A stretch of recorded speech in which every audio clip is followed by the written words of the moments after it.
Hi viewers, అసలు రూపాయి పుట్టు గురించి మీకు తెలుసా? మనందరం ఎక్కువగా డబ్బు ఎలా సంపాదించాలి, ఎలా ఖర్చు పెట్టాలి అనుకుంటాం.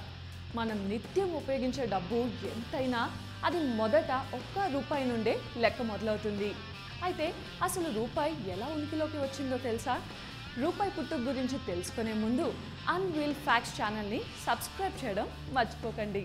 మరిన్ని లేటెస్ట్ వీడియోస్ కోసం డిస్క్రిప్షన్లో ఉన్న లింక్ని క్లిక్ చేసి మా ఛానల్ని ఇప్పుడే సబ్స్క్రైబ్ చేసుకోండి. మన దేశంలో నాణెముల తయారీ క్రీస్తు శకం 600వ సంవత్సరం నుంచే ఉంది. రూపాయి అనే పేరు వెండి నాణెం నుండి వచ్చింది. సంస్కృతంలో రూపిక అంటే నాణెం అని అర్థం. ఈ పేరు మీదుగానే రూపాయి అనే పేరు కూడా వచ్చింది. ఢిల్లీని 1540 నుంచి 1545 వరకు పరిపాలించిన షేర్ షా సూరి ప్రవేశపెట్టిన వెండి నాణ్యాన్ని మొట్టమొదటిసారిగా రూపాయి పేరుతో విడుదల చేశారు. ఈ రూపాయి బరువు సుమారు 11.34 గ్రాములు ఉండేది. ఆ రోజుల్లో రూపాయి అంటే 16 అణాలు, అంటే 96 పైసలతో సమానం. మన దేశంలో మొట్టమొదటిగా కాగితపు కరెన్సీని వివిధ బ్యాంకుల వారు ముద్రించారు. బ్యాంక్ ఆఫ్ హిందుస్థాన్ వారు 1770 నుండి 1832 వరకు, general bank of Bengal and Bihar వారు 1773 నుండి 1775 వరకు, అలాగే బెంగాల్ బ్యాంక్ వారు 1784 నుండి 1791 వరకు ముద్రించారు.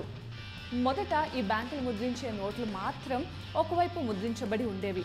కాలం గడుస్తుండగా రెండు వైపులా ముద్రించడం మొదలుపెట్టారు. 1861వ సంవత్సరం బ్యాంకులకు బదులు గవర్నమెంట్ ఈ నోట్లు ముద్రించడం స్టార్ట్ చేసింది. బ్రిటిష్ ఇండియా మొట్టమొదటి ముద్రించిన నోట్లను విక్టోరియా రాణి సింబల్తో ముద్రించారు. అలా ముద్రించిన కరెన్సీ విలువ ₹10. హైదరాబాద్లో ఇండిపెండెన్స్కి ముందు 1858 వరకు మొఘల్ చక్రవర్తి పేరు మీదుగా నాణ్యాలు విడుదల చేశారు. ఇండిపెండెన్స్ వచ్చాక మన గవర్నమెంట్ 1949లో మొట్టమొదట రూపాయి నోటుని విడుదల చేసింది. ఆ నోట్ మీద మహాత్మా గాంధీ చిత్రాన్ని ఉపయోగించారు. 1928లో మన దేశంలో మొట్టమొదట కరెన్సీ నోట్ల ప్రెస్ని ప్రస్తుతం మహారాష్ట్రలోని నాసిక్లో స్టార్ట్ చేశారు. నోట్లకి యూజ్ చేసే నాణ్యమైన కాగితాన్ని మధ్యప్రదేశ్లో హోసంగాబాద్లో సెక్యూరిటీ పేపర్ మిల్లో తయారు చేసేవారు. అంతేకాకుండా ప్రస్తుతం కర్ణాటకలోని మైసూర్లో, ఇంకా వెస్ట్ బెంగాల్లోని సాల్బోనీలో మరో 2 ప్రింట్ చేసే కేంద్రాలు ఉన్నాయి.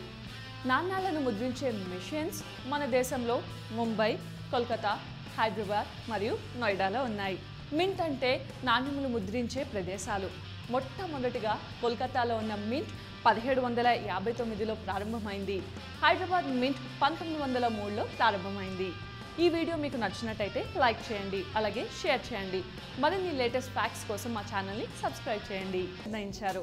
మరి ఇండియాలో సండే ఎందుకు హాలిడే అయిందో తెలుసా? ఇండియాలో సండే అనేది సెలవు రోజు అనే సంగతి మనకు తెలిసిందే. కానీ ఆదివారమే సెలవు ఎందుకు వచ్చిందో కొంతమందికి మాత్రమే తెలుసు. కానీ దాని వెనుక ఒక స్టోరీ